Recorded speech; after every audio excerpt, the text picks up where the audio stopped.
28th, please. I live here. What kind of work do you do? I work in law at the federal courthouse. Let me see some identification. Here it is. Everything is correct. Doesn't look You right. are detaining me without... She did everything right. She showed her ID. She stayed calm. She followed the law. But inside a quiet apartment elevator, two police officers decided none of that mattered. What they didn't know was that the woman they were cornering had the power to end their careers forever. "I work in law at the federal courthouse," she said calmly. "If you need identification, I can show it." She reached into her purse and handed it over. Everything on the ID was correct. Her name, her address, her residency. And yet, it still wasn't enough. The elevator doors slid shut with a soft mechanical hum, trapping Judge Patricia Williams inside the narrow space with two police officers who had no idea they were about to destroy their own lives. It was 9:15 on a Tuesday evening. Patricia was finally heading home after a brutally long day at the federal courthouse, where she had presided over cases involving violent criminals, corrupt officials, and serious civil rights violations. For 16 years, she had sat on a federal bench making decisions that shaped lives, careers, and futures. She lived at Meridian Towers, an upscale luxury apartment complex where residents paid premium prices for privacy, security, and respect. It was the kind of building where people expected to feel safe the moment they walked through the doors. That illusion was about to be shattered. What happened next would be recorded on security footage. Every second, every word, every violation. That footage would later end two police careers, trigger a federal investigation, and send shockwaves to the American justice system. Before we go any further, drop a comment and let me know where you're watching from tonight. And if you haven't already, hit that subscribe button, because what unfolds next is almost impossible to believe. Judge Patricia Williams was 53 years old and widely respected across the district. Prosecutors, defense attorneys, and fellow judges knew her as sharp, fair, and unshakably committed to justice. Her journey to the federal bench wasn't handed to her. She came from a working-class family, fought her way through law school, climbed the ranks through the prosecutor's office, and earned her appointment through relentless dedication and legal brilliance. She lived alone in apartment 2847, a quiet corner of Meridian Towers. She had called home for 5 years. The building catered to doctors, executives, and professionals who valued discretion. Management prided itself on strict access policies, private elevators, and 24-hour concierge service. That Tuesday had been exhausting. Over 12 hours of hearings, complex fraud cases, and high-profile corruption arguments had drained her completely. All Patricia wanted was to change out of her judicial robe, order dinner, and finally rest. She had no idea her night was about to turn into a nightmare. Officers Marcus Rodriguez and Kevin Thompson were supposed to be responding to a simple noise complaint on the 14th floor.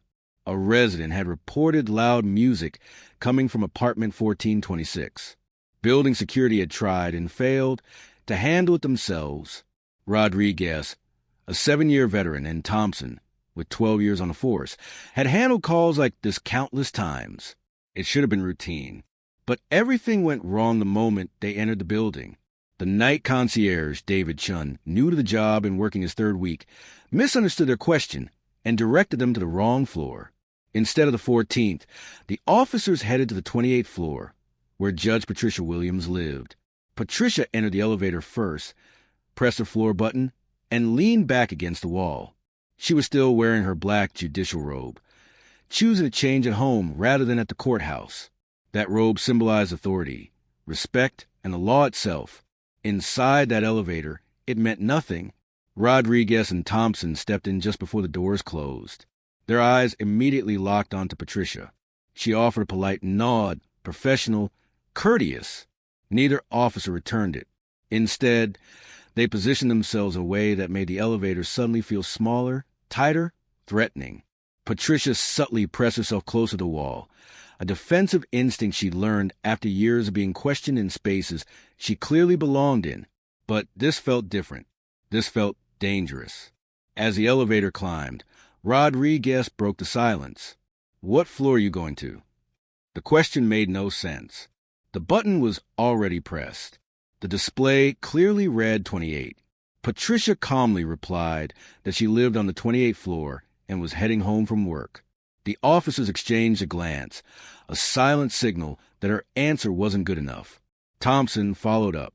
What kind of work do you do? The question had no legal purpose. Patricia knew that instantly. She paused, choosing her words carefully. She could say she was a federal judge. She could refuse to answer. Instead, she took the middle ground. I work in the legal field. I'm coming from the federal courthouse. That only made things worse. Rodriguez stepped closer, invading her space. The elevator felt claustrophobic. Patricia's instinct screamed that this was escalating.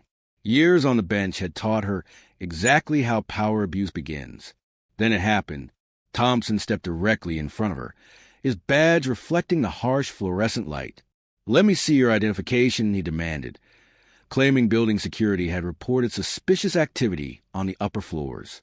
Patricia knew it was a lie, but she also knew arguing in that moment could get her hurt, or worse.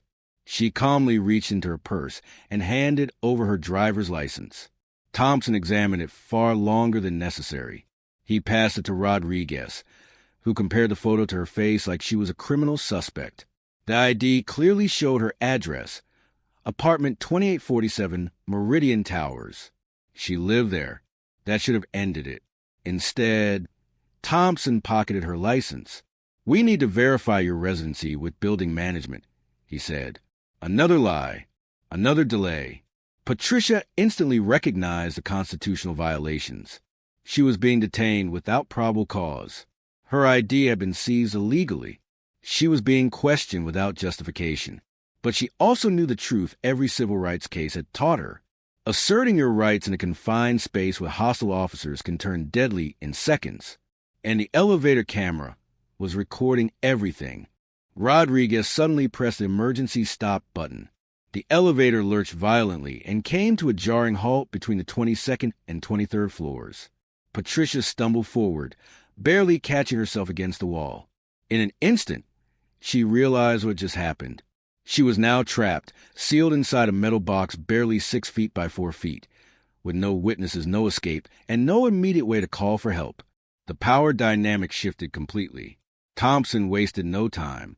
He began firing off questions: why she was returning home so late, where she had been, and whether she had been drinking.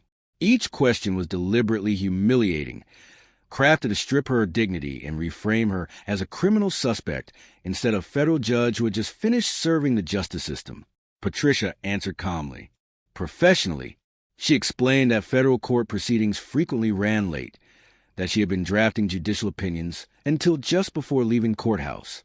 Her voice never wavered. Her composure never cracked. That seemed to irritate them. Rodriguez accused her of being evasive. He said her answers sounded rehearsed and suspicious. Then he escalated, suggesting she might be involved in illegal activity inside the building: drug dealing, prostitution. The accusations were so grotesque, so degrading, that Patricia had to physically bite her tongue to suppress the righteous anger burning inside her. Any reaction, any emotional response, could be twisted and used against her. Thompson pulled out his radio and began speaking to dispatch. He reported that they had detained a suspicious individual attempting to gain unauthorized access to the residential floors. Every word was a lie, but Patricia instantly understood the danger. He was building a false narrative, one that could later justify arrest charges or worse. She knew all too well how situations like this were documented. Once the story went on record, her truth might not matter. So she made a critical decision. Without drawing attention, she activated the voice recording app on her phone. It was still in her hand from earlier, positioned naturally at her side. The officers didn't notice. Years on the federal bench had taught her one thing above all else: evidence is everything. That recording could be the only thing standing between her and fabricated criminal charges. Rodriguez then issued another unlawful command. He ordered Patricia to empty her purse onto the elevator floor, claiming they needed to search for weapons or contraband. The demand crossed yet another constitutional line. They had no probable cause, no warrant, no legal authority. Patricia refused, calmly, clearly, and lawfully, stating that she had committed no crime and that they had no right to search her belongings. That refusal enraged Thompson. Without warning, he snatched her purse and violently dumped its contents onto the elevator floor. Her wallet, keys, makeup, medications, and personal items scattered across the cramped space. And then everything changed. Lying among her belongings was her federal judicial identification card. Thompson picked it up. The card clearly read, "The Honorable Patricia Williams, United States District Judge, Northern District." He stared at it. His face shifted, confusion, disbelief, then panic. He handed it to Rodriguez. The color drained from Rodriguez's face. They had just illegally detained, harassed, and searched a federal judge, the very judge whose courtroom they could one day stand in as defendants. This should have been the moment they stopped, apologized, ended the encounter. Instead, they made it far worse. Thompson claimed the judicial ID was fake, accusing Patricia of illegally impersonating a federal judge. Rodriguez agreed, stating that someone like her couldn't possibly hold such a powerful position. They decided she needed to be arrested for fraud and false impersonation of a federal official. The accusation exposed the depth of their racial prejudice.